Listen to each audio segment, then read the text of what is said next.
where a 33-year-old mother was shot several times, and she is pregnant and in critical condition. It's unknown where she was shot at in her body. I still got to look into that. But y'all pray for her and the baby. But her 10-year-old son was shot. What's going on? This is My Life in the Shot. I'm your host, Donald Washington, north side of Edgewater community. Home invasion that would take the life of Jayden Perkins, who was only 11 years old. His mother, who was 33 and 8 months pregnant at the time, is in the hospital in critical condition.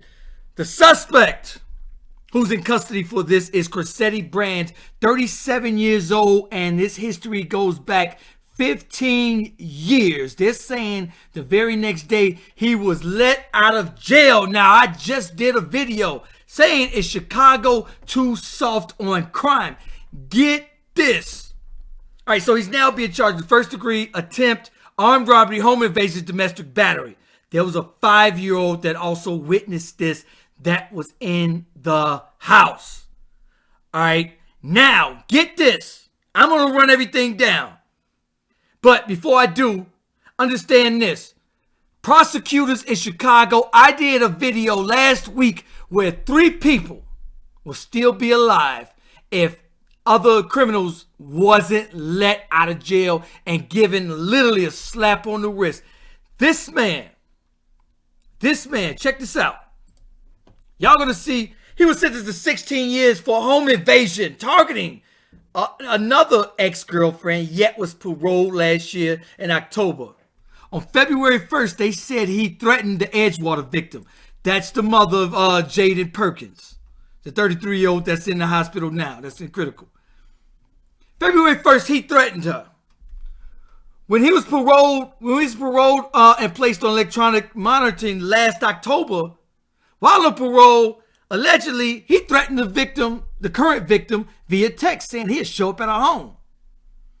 He was sent back to prison in February, and February 21st, she tried to get an emergency order of protection and was denied. I want you guys to understand, that was February. It is March, and this man was let out of jail.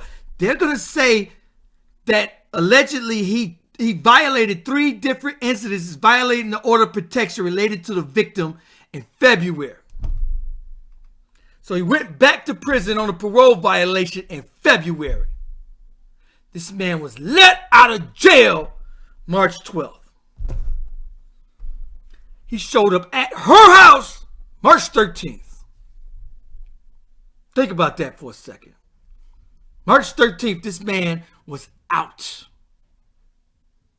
February 21st, that was 2 weeks ago, she went to the judge to try to get an emergency order of protection.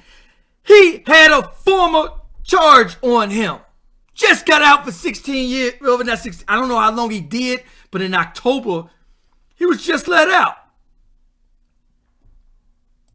In October, I don't know if he did the 16 years, but he was sentenced to 16 years, and they're saying yet he was paroled. So with all those priors, and he gets out and violates those orders and has a text message, the judge didn't peep that and say, whoa, wait a minute, you're not getting out a month later. And for what I understand, it's supposed to be a mandatory hold. How is he out? Anyway, I want to bring you guys this robbery. Chicago police are releasing this robbery. I can't stand a thief, by the way. Check this out. This armed robbery happened March 10th in the 14th district of Chicago. Now, what you can see is that somebody's going to jump out the car first, run over there to that person, stick them up. Other people are going to ride over here, jump out. I can't stand a thief. You got the same 24 hours as everybody. When I wake up, I go to work. When I go to sleep, I go to work. If you wake up broke, you had no business going to sleep. All these jobs that are available, people walk over that border and they're financially free within 365 days. They're cutting grass. They doing everything they can, working 3, 4, 5 jobs, and here these lazy bums are out here robbing people.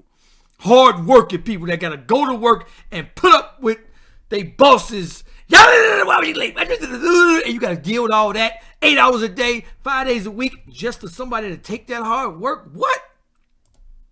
Anyway, a lot of stuff going on in Chicago today. There's going to be this young man right here, Tyran Williams, only 34 years old. They're saying he just opened up a restaurant. This happened March 15th. They say he owned Gusto's Kitchen.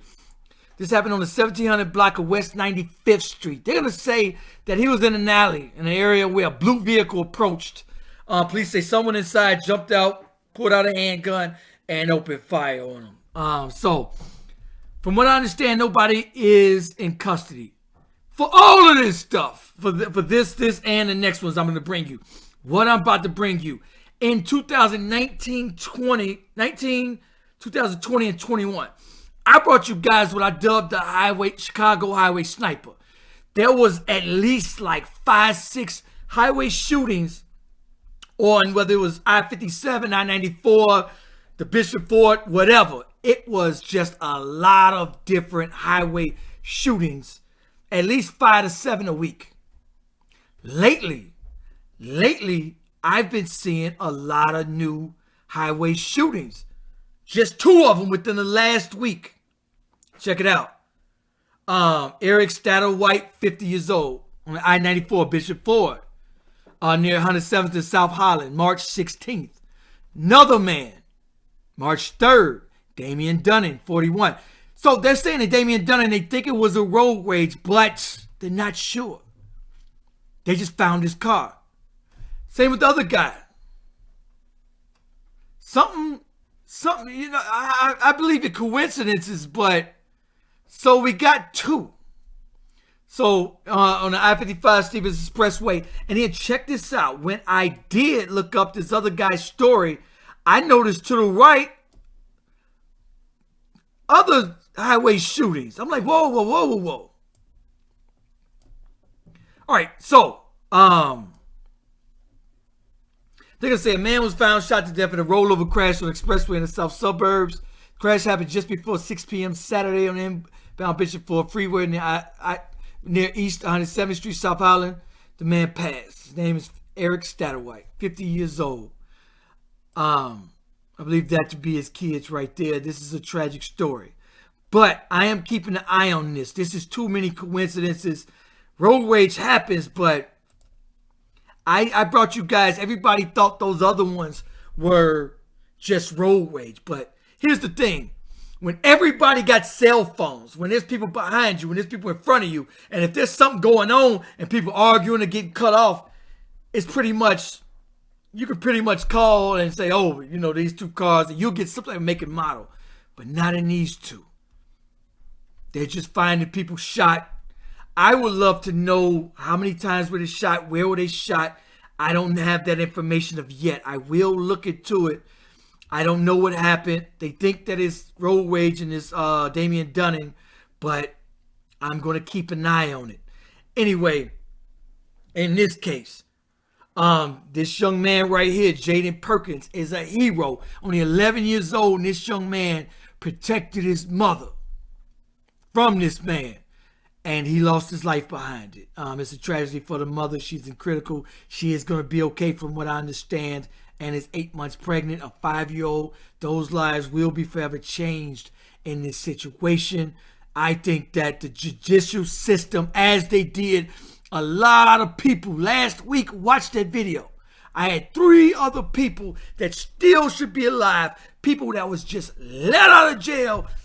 One lady, the off-duty police officer, the guy who attempted carjacking and then ended her life, had like 4, what I understand, I think he had 4 carjackings, and they reduced it to criminal trespassing to a vehicle. Knocked down. Then he had another carjacking and was let out again to do that to that off-duty police officer, for what I understand. Unbelievable. Shout out to everybody sending me stories. Peace, y'all. City on fire, ooh, down to the wire. My life in the shine, ooh, it's my life in the shine.